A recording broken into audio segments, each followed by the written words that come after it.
আসসালামু আলাইকুম। এখানে 2 পিস কাপড় আছে, একটা বাক্স দিয়ে সাইড পাট করে নিলাম। এরপর 11 ইঞ্চি লম্বা নিচ্ছি আর বডির মাপ অনুসারে নেবেন হচ্ছে বাকি কাপড়টা। গলা 5 ইঞ্চি আর আরমহলের জন্য 5 ইঞ্চি নিচ্ছি। এরপর জামাটার বডি হবে হচ্ছে 24 ইঞ্চি, ঠিক আছে। 24-এর 4 ভাগের 1 ভাগ কিন্তু 7 ইঞ্চি, আর নিচে কিন্তু আমি 4 ইঞ্চি কম দিচ্ছি, 6 ইঞ্চি নিচ্ছি, ঠিক আছে।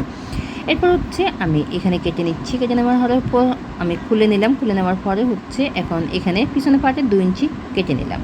এরপর টুকরো কাপড় উপরে আমি জামার কাপড়টাকে রাখলাম, রেখে হচ্ছে আমি এখানে সেলাই করে নিচ্ছি। এরপর এই যে এখানে কেটে ছোটো ছোটো করে আমি এই যে এভাবে করে সেলাই করে নিচ্ছি। তো এইটার যদি লং ভিডিও দেখতে চান, অর্থাৎ এই জামাটার ফুল ভিডিও দেখতে চান, যদি সেলাইটা শিখতে চান, তাহলে আমার ইউটিউব চ্যানেলে দেওয়া আছে, আপনি চাইলে কিন্তু দেখে নিতে পারেন। এখানে 2 টুকরো কাপড় নিচ্ছি। কাপড়টা হচ্ছে 13 ইঞ্চি আছে আর লম্বাটা আছে প্রায় 27 ইঞ্চির মতো। এখানে আপনারা কুচির মাপ অনুসারে পুরো কাপড়টা নেবেন হচ্ছে, আর বাড়তি কাপড়টা হচ্ছে এই যে নিচে আমি ডিজাইন করার জন্য নিচ্ছি, ঠিক আছে। এই যে আমি এখন ছোটো ছোটো করে ডিজাইন করে দিচ্ছি।